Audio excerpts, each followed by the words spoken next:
Illenium has become one of the most successful electronic artists in recent years, with his blend of emotional songwriting and heavy-hitting production fit for the main stage. But there is so much more to know about Illenium that lies below the surface. In order to better understand Illenium's progression as an artist, we'll be taking a deep dive into his origins and influences and dissecting how those things shape the life that he lives today. This is the creativity zone. Illenium's real name is Nick Miller, and he was born the day after Christmas in 1990 in Downers Grove, Illinois, just outside of Chicago. I've been getting like half Christmas, half birthday presents my whole life. Yeah, forever. Yeah.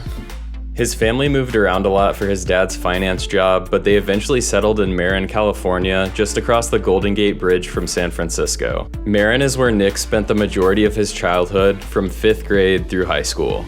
Something interesting that I found is that he actually met Dr. Fresh in middle school. Dr. Fresh, Tony, is from Tiburon. I knew Tony from middle school. Growing up, he was exposed to a lot of country music, as that was his parents' favorite genre, but he had different preferences. I listened to a lot of like pop punk and like Red Hot Chili Peppers and that, like a lot of rock music. I listened to a lot of like Lil Wayne and rap. Oh, okay. Yeah. He played the guitar a little bit as a kid, and he also messed around with GarageBand in high school after going to a Tiesto concert, but it wasn't much of a serious thing for him. I've always loved making music on GarageBand, but I sucked at it, but I always like was into it. He was an honors student and two-sport athlete, playing both lacrosse and football.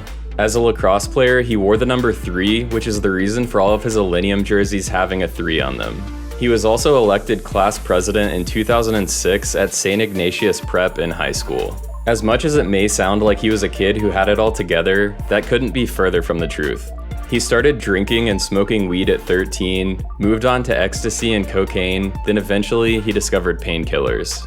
In an interview with DJ Mag, he spoke about this by saying, "The first time I took painkillers, it automatically became a thing. How do I get these every day? Vicodin, Percocet, OxyContin. I'm now 16 years old and I don't realize, holy shit, I'm addicted to drugs. It progressed really fast. By the time I was 18 years old, I was on heroin." Just as a past drug addict, I was gonna go for whatever's the craziest shit for sure. You know, my family went from, you know, the first time they heard that I did heroin, they were like, what the fuck? That's the worst of the worst. Like, people, only these type of people do that. And then as it progresses, you're like, okay, there's actually a shit ton of kids that are transitioning into that. And they're all over the country. And it's like very, it shouldn't be normal as in like, oh yeah, he's just doing heroin on the weekends. You know, like nobody fucking does that. But in terms of, you know, of it being, addiction is a disease and everybody can get through it with the proper, you know, will of themselves. And, you know, for me, I had to go through a bunch of shit. But I think the taking an honest approach on it and meeting it with love instead of meeting it with you're a degenerate, get your life under control, what the fuck? You know, I think that's just setting everyone up to OD one day, you know. Despite his struggles, he was still able to secure a lacrosse scholarship at Bryant University in Rhode Island. He transferred colleges quite a bit, as he also attended Loyola University in Chicago, as well as the University of Colorado Boulder. Yeah, I've gone to like a bunch of different colleges actually. Yeah? I never graduated. As I said, I'm not the biggest school. So your parents kind of pushed you to do college, but you didn't really want they to? definitely want, which is good. I think parents should push people to go, you know, finish education, but I don't think it's for everyone at the same time. Mm-hmm. What did you study or like? I did business at first, and then I did communications, and then I tried to go to music school. And all of them, I just felt like there's so much other stuff you have to go to that you don't want to really go to, like random prereqs and all this stupid shit. From my research, it appears that he took a few years off from college after leaving Loyola Chicago before going to UC Boulder a few years later, and I'll dive more into that in a bit. The whole time he was in college, he was struggling with addiction, and when he was 19 years old, he had a really bad abscess in his arm from heroin. Speaking about this in an interview, he said, "I had to go into the hospital for a week. The day I got out, I was getting high in the other arm. The thought pattern makes no sense to me now because it's fucking insane, but at the time, all I had done for the past 3 years was disappoint people. If you don't really care about yourself anymore and you feel like you're just a disappointment, it's way easier to numb that out than to deal with it, especially since that's all I had known for so long." He was in and out of various rehab facilities in his late teenage years, which he was sometimes kicked out of for failing to maintain sobriety. 18 was the first rehab I went to, and then from 18 to 21, I was just like in and out, and kind of each time I didn't get it entirely, but I still learned something and took something with me. Like I look back and I can see it as helpful, but in the time it just looked like failure after failure.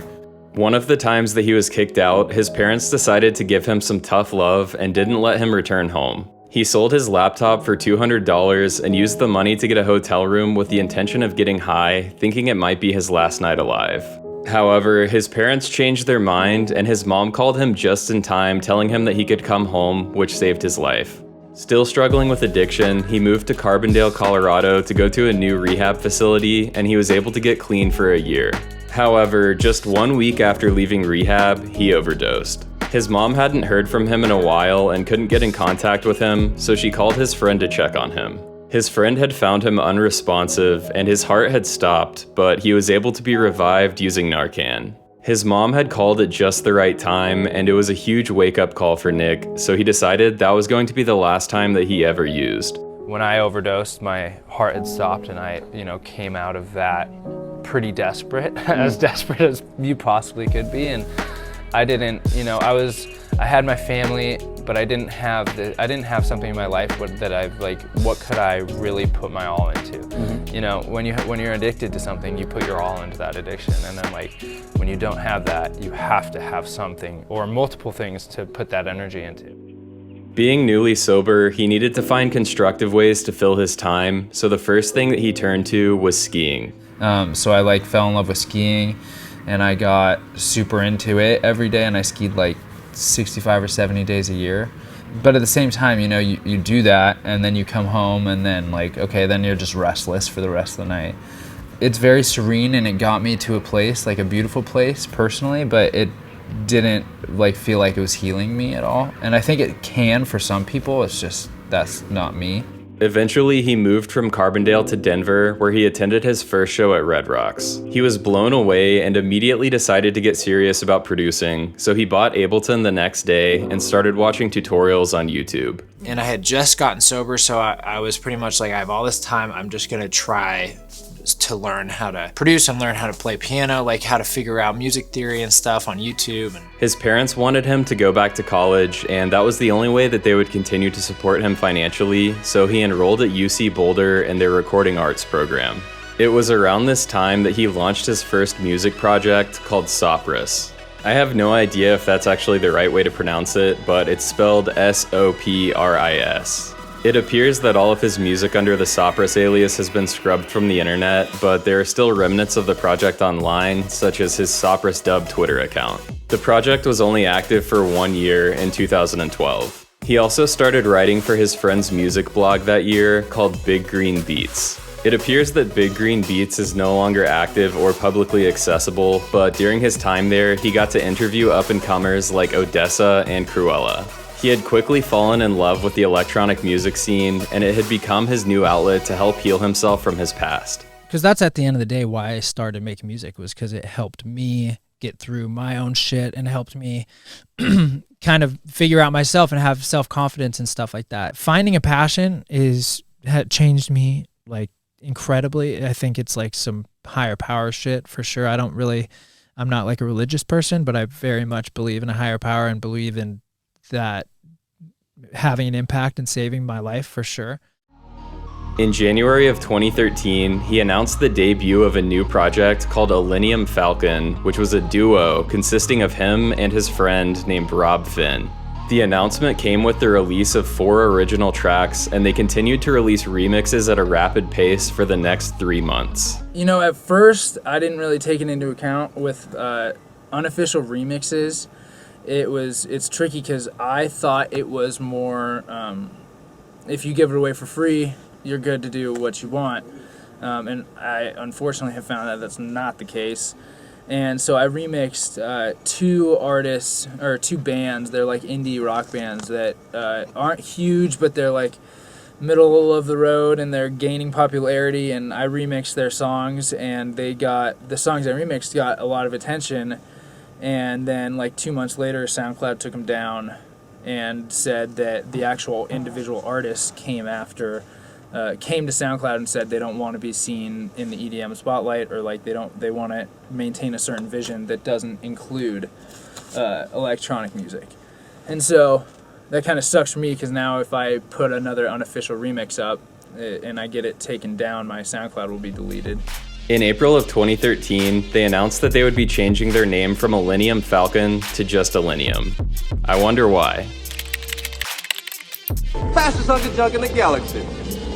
Their tracks got a lot of attention early on, hitting the Hype Machine charts, as well as a ton of support from Mr. Suicide Sheep, which at one point was one of the largest electronic music promoters on YouTube, and they played a big part in the early stage growth of Illenium. After releasing a few remixes and original singles, they released their debut self-titled EP called Illenium, the same name as his most recent album. The EP has since been taken down, but you can still find it on YouTube.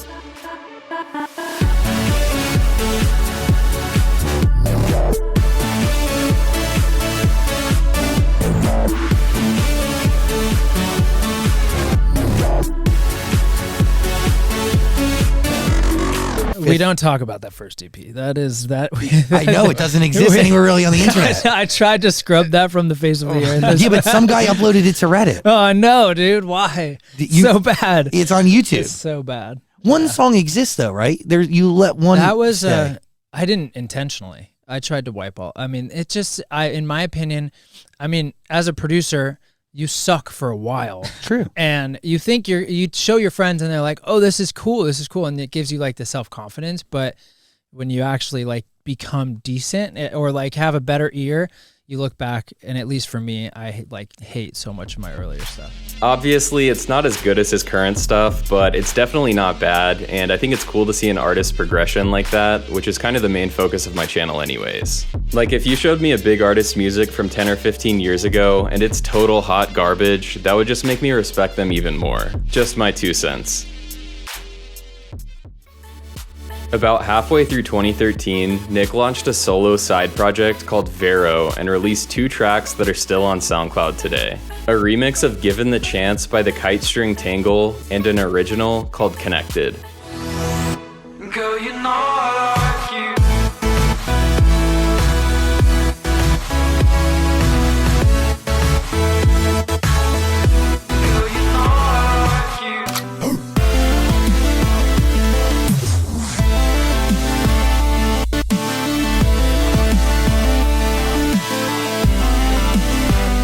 It's unclear if he had any other releases under that name aside from those 2 tracks.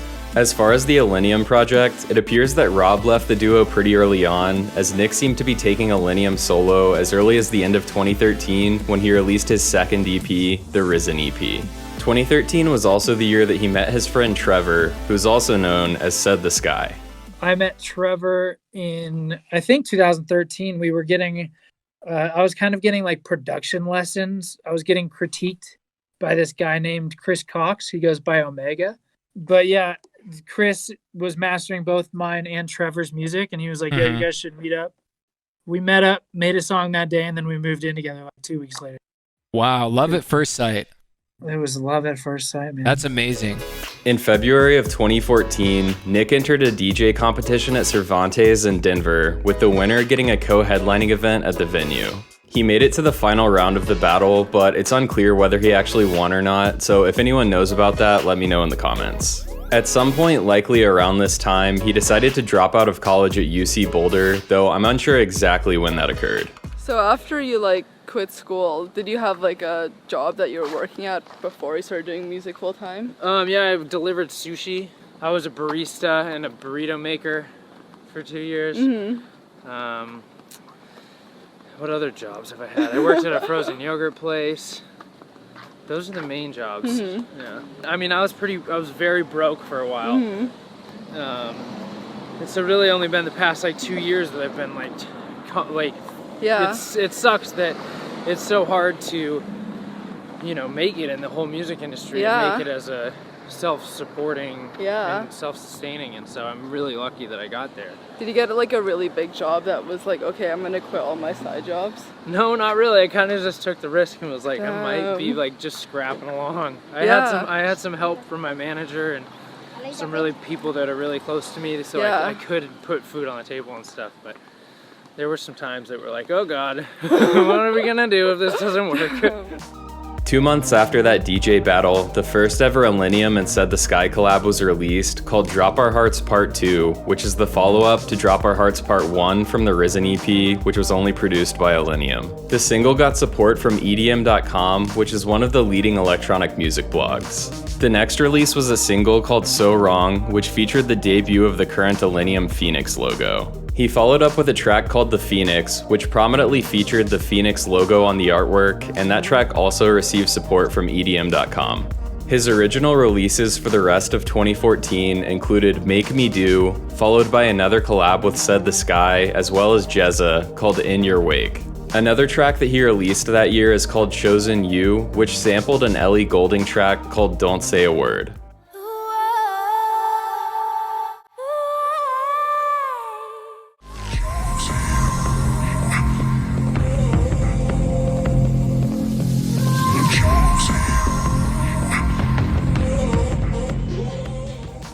He also released a few remixes that year, including a remix of Flipside from Lana Del Rey, as well as a remix of Odessa's Always This Late. He also had started to gain some traction in the local Denver scene that year, as he got some small headline shows, as well as an opening slot for Seven Lions. However, his biggest moment of the year came on New Year's Eve at the end of 2014, when he played at Decadence, Colorado, which gave him a ton of exposure. 2014 was undoubtedly the year that people started to pay attention, which set him up for massive growth the following year.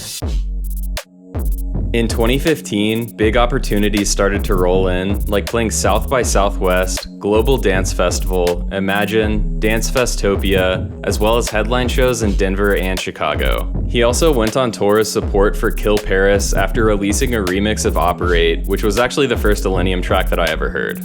One of his biggest gigs of the year was when he played at Electric Forest, which is where he met his longtime friend and collaborator, Dabin. I met Illenium kind of through Black Tiger Sex Machine.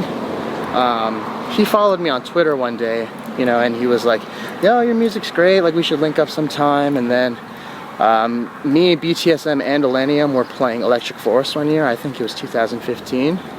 And BTSM was like, yo, this Illenium guy, like he kind of makes similar music to you. You guys should link up, you know. And so they kind of organized this thing where we met up at Electric Forest. And yeah, I met him there, and he was a super nice guy. And he's like, yeah, let's keep in touch. Do you want to do a remix for me? So that's when I did the Afterlife remix for him.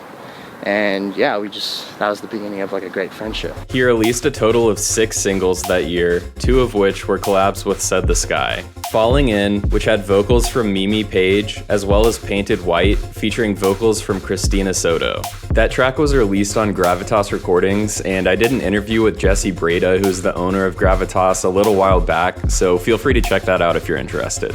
He also released a collab with Sound Remedy called Spirals, which you probably know from his debut album, Ashes. The other 3 tracks that he released in 2015 were Jester, which is a collab with Chilled Velvet, Only One featuring Nina Sung, as well as I'll Be Your Reason, which was released on Nest HQ, an imprint of Skrillex's record label Ausla. That track samples the song Whoa by Eden, who is formerly known as the Eden Project. So I'll be your reason. So I'll be your reason. He also had some major remixes that year, like a remix of Gold Dust by Galantis and Disarm You by Cascade, and those remixes were actually just made available on Apple Music and Spotify this year. To close out the year, he made a return to Decadence, Colorado, this time having much more notoriety to his name compared to when he played there the previous year. By the end of 2015, the spotlight on his brand was quickly growing, which put him in position for his true breakout year in 2016. He kicked off 2016 by playing a handful of tour dates in January, but that was only the beginning. The next month in February, he released his debut album, Ashes, and the following month he kicked off his 20-date Ashes tour, bringing along his good friend Said the Sky as support. By the time summer rolled around, festival season was in full swing, with Illenium playing his first ever sets at Lollapalooza, DOS Energy, Mysteryland, Electric Zoo, as well as many others. In the fall of that year, he was invited to go on tour with Zed's Dead, who was fresh off of the release of their Northern Lights album. I want to give a shout out to Hunter for hooking me up with this tour photo. He also did some tour dates with Big Gigantic, including getting to open for them at Red Rocks for their annual Rowdy Town show, which is actually where the famous Illenium baseball jersey was born. Where did jerseys come from? Yeah, that's a good question. They kind of just random the first one, and so I played a Red Rocks show in what year was that? 2015 or 16, and it was called Rowdy Town. It was by Big Gigantic's Red Rocks show. Sick. And they made everybody a jersey who opened for them that year. And so I had one that said Illenium, and I took a picture. It was just in the back because it had a Rowdy Town logo, I think, on the front, and it got like a bunch of love on social media. So then I was like, I'm gonna make my own, and then I just started wearing them because I like not having to like worry about what I wear. Yep. You know, it's just like throw the same crap on every time. Easy. And I think that it was just right timing. It was a simple and it looked cool, and then it became like EDM rave wear. It's just sweet. You sell them. Yeah, sell a lot of them. Crazy. Yeah. It's fun now because we get into like a bunch of really creative designs. The new one for like, we do one pretty much every album cycle, and then some fan favorite ones and stuff like that. It's cool. Some festival exclusives, like we're playing Electric Forest this year, and that's one of my favorite festivals. So we'll do like a limited just Electric Forest one. Yeah, that's cool. And they matter to people. Oh, they have. Yeah, they're like, there's some serious collections out there. Crazy. Illenium had some more big remixes that year, like his remix of Don't Let Me Down by the Chainsmokers, as well as a remix of Say It by Flume, which won Remix of the Year at the first ever Electronic Music Awards. He also released 2 more singles in 2016, Rush Over Me, which is a collab with Seven Lions, Said the Sky, and Halion, as well as a collab with Dirt Monkey called Bring Forth the Pressure. To close out the year, he played another New Year's Eve festival, this time at Snow Globe in South Lake Tahoe. By 2017, he was quickly becoming a household name, but he was ready to add more fuel to the fire. He played over 100 shows that year, which included his debut at the first ever Lost Lands Festival, as well as Bonnaroo and EDC Las Vegas, plus returns to Electric Forest and Imagine Festival, among others. He also released 3 singles from his upcoming sophomore album towards the beginning of the year: Feel Good, Fractures, and Sound of Walking Away. That summer, he teamed up with Zed's Dead on the track Where the Wild Things Are, which likely came about from going on tour with them the previous year. In September of 2017, he released his second album called Awake, which reached number 106 on the Billboard 200, and it also landed the number 3 spot on the top electronic albums chart. One of the most interesting tracks on that album is Where'd You Go, a collab with Said the Sky, which samples the Fort Minor song, which is also called Where'd You Go. For those that don't know, Fort Minor is the rap side project of Mike Shinoda, one of the members of Linkin Park. They didn't take the exact recording from the Fort Minor song. Instead, they had Anika Wells record her own version of the Where'd You Go hook because they couldn't get the original sample cleared. Where'd you go? I miss you so. Where'd you go? To close out the final 2 months of the year, he went on a 28-date Awake tour, bringing along his friends Dabin and Said the Sky as support. One other notable release that year was his remix for the Marshmello track called Silence. He also debuted a remix of the Angels and Airwaves song The Adventure during a live set, but it was never released. For those that don't know, Angels and Airwaves is a band led by Tom DeLonge, who is also the lead singer of Blink-182.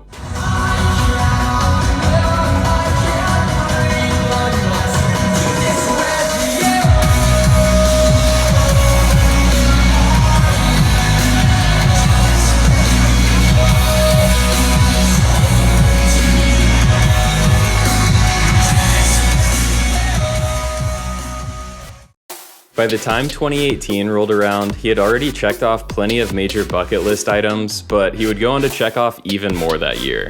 The first of which came in February when he announced that he would be headlining Red Rocks for the first time ever, with the show taking place on August 29th. As you start having these goals, and then those goals becoming reality and hitting each one year by year, you know, at first it's like, I want to do a Red Rocks in the next year. or like in the next 5 years. The first goal I had was in like 2014 was in 10 years I want to sell out Red Rocks, and it was like a year and a half later we did it was crazy. To be clear, I believe that he was referring to opening for Big Gigantic at Red Rocks in 2016 in this specific clip because he didn't play Red Rocks as a headliner until 2018. Some other major milestones he achieved that year included his debut at Coachella, EDC China, Buku, and Okeechobee, among others. He also had some major tracks that year, including a collab with Excision called Gold, a collab with Kill the Noise called Don't Give Up on Me, as well as a single called God Damn It. He also released a remix of Halsey's track Without Me, which won the award of Best Remix at the International Dance Music Awards. However, the most impactful release of the year came when he released the lead single off of his third album, a track called Take You Down. The song is about his past struggles with addiction, which he had never opened up about publicly until the release of this track. I've always kind of gone back and forth of like making it a like known thing about my past, and I kind of just wanted to wait for the right time where I had the music to tell the story, and I didn't want to just put the music out and not really share where it comes from with this one. I love having songs where they, you know, people can put their own stories in it, but for this song, for Take You Down, I really had a story behind it, and I wanted people to know, you know, that I had, you know, when they come up to me and say that I, you know, people say I've saved their lives with their, you know, I can't say that myself, it's hard, but I just want to give back in any way I can, really. Totally. And it's, you know, it's been pretty amazing. It's been so liberating for me to be able to get it out of there, so. Dude, that song still fucks me up for sure. I can't play it every night. It's like too much, honestly. Alongside its release, he wrote a letter to his fans saying, "Yo fam, I've just been wanting to share something super personal for a while, and I just wasn't exactly sure how to do it. I'm at the point now where I've heard countless stories from you. Some of you have said my music changed your life, helped you through depression, addiction, a lost loved one, the list goes on. Honestly, I feel bad because you don't know how much that truly means to me, because I've been there too, in the depths. 6 years ago, I overdosed on heroin. I struggled with opiate addiction from a young age. I was trapped in it, had no passion, no direction, and truly hated myself. It was such a dark time for me and my family because when it gets bad enough, hope begins to dim and there's no escaping reality. I'm not telling you to preach or say how I found some magical cure or that everyone needs to live like I do. I'm the biggest advocate for people living their own lives and spreading their own love in their own ways.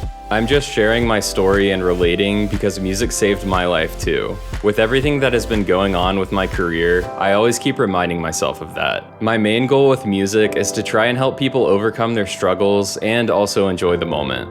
With all that said, my upcoming song Take You Down is about my struggles with addiction and what it can do to families and loved ones. It's more specifically about my mom and how no matter what, she never gave up on me and always continued to see the good even though all I was doing was fucking up. To anyone struggling like I did, not just with addiction, but with anything in life, I hope that you guys can find peace in your struggles and know that anything can be overcome. I've been clean since that overdose, and I owe that to finding my passion and being surrounded by the most loving people I could ever ask for. Thank you for always listening and being open. Thank you for sharing your own stories and your love of music with me. Love you all forever." So Take You Down was one of the times I got kicked out of rehab, and I was in a really dark spot, and I really felt like maybe it was gonna be like my last night alive, and my mom was like the one that got me out of that. And so that song is kind of about that story. Even before people knew I went through addiction, I had gotten fans saying like, "You're helping me through addiction," or "helping me through depression," or, you know, a lot of people have lost loved ones, and it's like their way of, you know, coping. And for me, that is like, I mean, that makes me want to tell my entire story. Aside from all of his musical success in 2018, he also met his girlfriend Laura that year at Global Dance Festival in Denver, and they would later go on to get married, but we'll get to that later. Moving on into 2019, he began a rollout of singles to promote his upcoming album, with one of the biggest tracks being a collab with Jon Bellion on Good Things Fall Apart. Jon Bellion has his own successful career as an artist, but he's also a prolific songwriter with credits on major tracks like Eminem's The Monster, Trumpets by Jason Derulo, Beautiful Now by Zedd, among many others. I never heard of Illenium in my life, someone sent me the record, this dude Matt Mashi, and was like, yo, this guy is like incredible. He produces his own stuff. He's involved in the music. He's like just sold out the Garden 3 nights at Red Rocks. So then I was like, cool. But then I listened to the record and was like, this is incredible. On August 16th, he released his third album called Ascend, which was the final album in what he now calls the Trilogy. The collabs that he landed for this album show just how much Illenium's reach had grown by this point, as it features collabs with some major acts like Foy Vance, The Chainsmokers, and X-Ambassadors, as well as the previously mentioned collab with Jon Bellion. This was the first Illenium album to reach the #1 spot on the Billboard Electronic Chart, and it also peaked at number 14 on the Billboard 200. 2 notable movie quotes were sampled on this album. The I Care intro samples a scene from The Breakfast Club. It's unavoidable. It just happens. When you grow up, your heart dies. Who cares? I care. Angel Lonely Prelude samples a scene from Good Will Hunting. I ask you about love, probably quote me a sonnet, but you've never looked at a woman and been totally vulnerable. Known someone that could level you with her eyes. Feeling like God put an angel on earth just for you, who could rescue you from the depths of hell. And you wouldn't know what it's like to be her angel. You don't know about real loss, because that only occurs when you love something more than you love yourself. I doubt you've ever dared to love anybody that much. Following the release of the album, he kicked off his biggest tour ever, which included selling out Madison Square Garden and 3 sold-out shows at Red Rocks. With the release of a new album and selling out Madison Square Garden, you would think that those things would be the highlight of the year, but the real highlight came that summer when Nick got a dog named Peanut. She is now 5 years old and even has her own Instagram with 23,000 followers, so everyone should go follow Peanut DeWeenut. To kick off 2020, he played 2 shows at the X Games, and he released a handful of tracks that year. The first of which is a collab with Akali called Hard to Say Goodbye, which they actually had debuted during Akali's set at EDC Las Vegas in 2019. Next was his second collab with Excision called Feel Something, followed by Nightlight with Anika Wells. After that was a collab with Tom DeLonge and Angels and Airwaves called Paper Thin, and last came Hearts on Fire, a collab with Dabin and Lights. Obviously, in the spring of 2020, the COVID lockdowns brought the live music industry to a screeching halt, which gave Nick some time to just be himself away from the Illenium project. I feel like I was golfing a lot. I got into snowmobiling really heavily this winter, which was it was like so fun. It's like so peaceful. You can go into like areas that are just not really like traveled much, and it's been really dope. Oh, I got Peanut here. We can say hi for Puppy you got Day Peanut? really fast. Oh wait, let's bring out the pups. Come here, babe. Oh, you want to meet another dog? With the return of live music in 2021, Illenium was back in action, and he was ready to debut his biggest event ever called Trilogy. EDM star Illenium will headline the first ever concert at Allegiant Stadium. We thought of this idea to do kind of like a 3-day thing and each night play a different album. But unfortunately, the pandemic kind of ruined those plans. And then he gave me a call and said, you know, we have an opportunity to do this show in one night at a huge venue. And if it goes through, then we have literally a month to get it ready. The show was actually the largest single headliner electronic music show in U.S. history to date. We're the first people to just, do a football stadium in electronic music, which is like insane. The first set I play is the Ashes set, and it's like really melodic set. There's no like heavy banger dubstep or anything crazy, and it's more of just like total like journey of a set, and I'm playing it from this like riser that goes 25 feet up in the air from front of house. And it's going to be totally different from the other sets. Like people are going to be able to tell. And then I have a 5-minute changeover that I'm pretty much have to sprint up to the main stage and play the Awake set.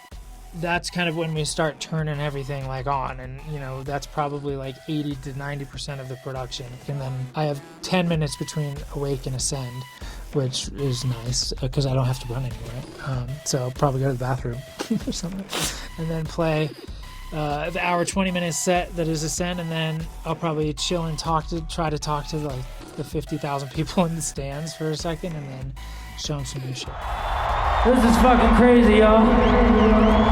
Like 6 years ago when I started making Ashes, I just did it because I fucking love electronic music and I love the community I found when I went, and it turned into this fucking thing that became a trilogy because it represents the Phoenix for me and my transition from a fucking shitty life, that was my past. So it's just fucking crazy. Like this, like what the fuck? This is a fucking football stadium. Anyways, I don't like have a speech planned or something, but you guys are the reason that I fucking keep going every day, and you and the music, I want you guys to know that I love you fucking so much, so fucking much. Less than 2 weeks after the show, he released his 4th album called Fallen Embers. I see Fallen Embers as a really cool reflection. You know, it's kind of like I have this whole world built in my head about where the trilogy is. It's in the same time frame, and it's kind of its own world. Fallen Embers to me is somewhere where in the future, where we're taking the trials and the ups and downs of Ashes, Awake, and Ascent of the trilogy, and we're kind of reflecting on it, and it's in this whole new world. It's not only the next chapter, it's like the next book, if you will. It's like it's in the world, but it's in the future, and I feel like it's going back and like seeing those moments where, whether the Phoenix falls or dies, you take the fallen embers of that event and you learn and you heal through that, and you can rise back up and you can get through whatever. But it's a whole different story in my opinion, but it's attached to it to a degree. A few months after the release of the album, he embarked on the Fallen Embers tour, which featured 3 nights at Red Rocks, as well as 3 hometown shows in San Francisco. Festival season was also back in full swing, with Illenium playing at Lollapalooza, Bass Canyon, Life is Beautiful, plus plenty of others. He also released 2 singles that year, one of which was a collab with 30 Seconds to Mars called Wouldn't Change a Thing, as well as a collab with Swaco and Trippie Redd called Story of My Life. To close out the year, he launched his debut festival called Embers. It's a 3-day event in Cancun, which featured 4 Illenium sets, as well as appearances from other major artists like Big Gigantic and Ray Volpe, as well as Dr. Fresh, who, as I mentioned earlier in the video, Illenium has known since middle school. Moving on into 2022, he released 2 standalone singles that year. Walk Me Home with Said the Sky and Chelsea Cutler, and Don't Let Me Go with Dylan Francis and Evan Gia. He also began to roll out some singles from his upcoming album, including Shivering, All That Really Matters, From the Ashes, and Worst Day, though the album didn't release until the following year. He was also tapped for a huge remix opportunity when Taylor Swift's team reached out wanting him to remix Anti-Hero. How'd the remix with Taylor Swift come about? That was crazy. I feel like that reminded me of back in the days because I got stems. I made it in like 2 nights and we put it out the next day. It was crazy. It was like the fastest because normally you're like, oh, I have to sit on this. They don't want to release it. And when they heard it, they were just like, sick, it's coming out tomorrow. And I was like, okay, here we go. Let's do it. That's pretty wild. Yeah, I know. It's crazy. I was like, I'm not going to say, wait, yeah, do you, Taylor Swift. But I mean, it does, like, especially Anti-Hero, which was like the first song that kind of stood out on the album. Do they say like, hey, this is what we're looking for? Or they just say, no, do Illenium. Yep, whatever. They said do whatever. That year, he also made the announcement that he had a big upcoming collab that was expected to be released soon. We've got a collab with Marshmello and the vocalist on it, Maggie Lindemann and Royal and the Serpent, and that song is called No Regrets, debuting tonight. It's gonna be epic.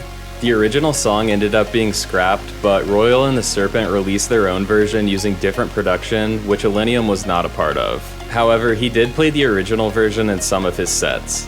He also had some more of his flagship shows that year, including 2-day runs at the Gorge and the Hampton Coliseum, plus the return of Ember Shores, as well as numerous festival appearances as usual.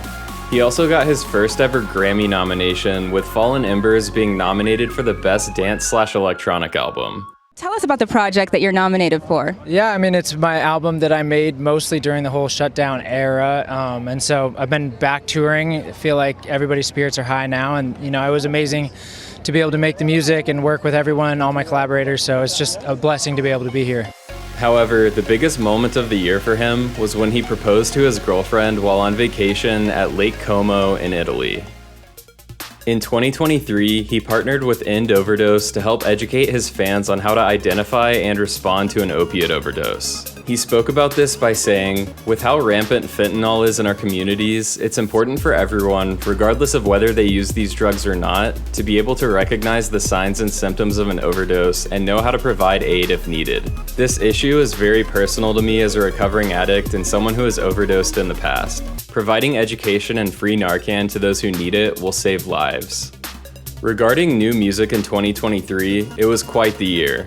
He released 3 singles: See You Again with the Chainsmokers and Carly Hansen, My Own Advice with William Black and Alana Springsteen, and Zombie with Excision and Wooly featuring Valerie Broussard.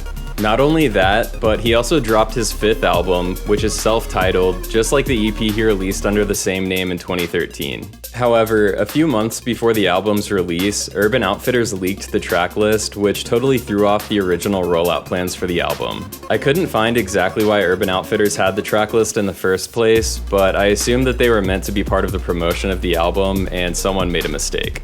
How did it feel when Urban Outfitters leaked your track list? Oh my god! At first, I was like, "Are you fucking serious?" It was, and then of all people? and then I tweeted, and then they told me to take it down. I was like, "What?" Wait, me? Hold on. You take it down. Yeah, I was like, "You take it down," and I was like, "At least respond with some funniness, or like, whatever. I'm over it. You know, it's fine."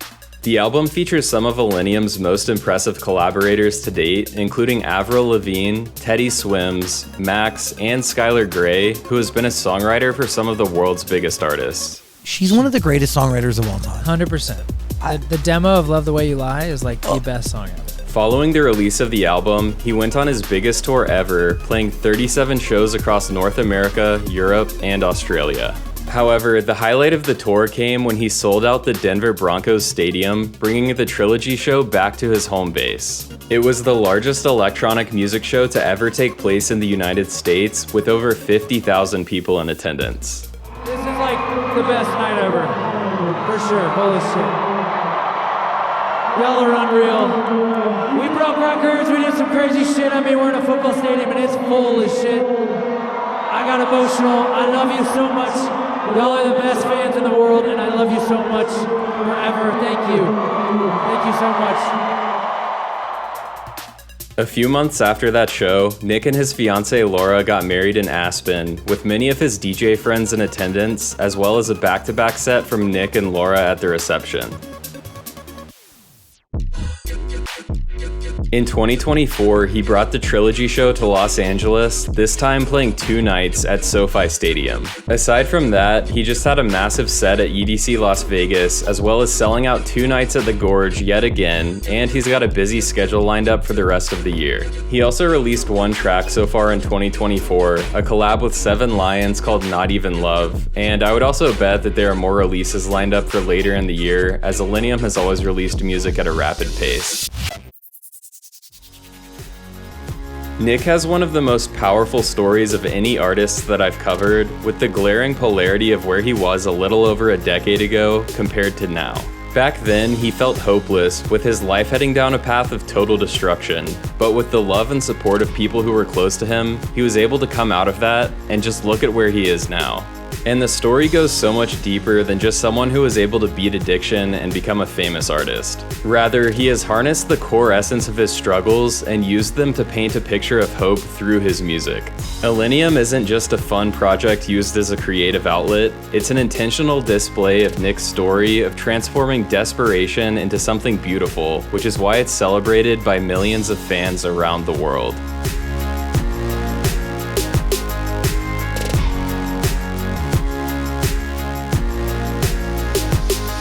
What's up with all these stupid SoundCloud? It's on the 12. Sex bots. Sex robot, sex robot. Still fucking out there.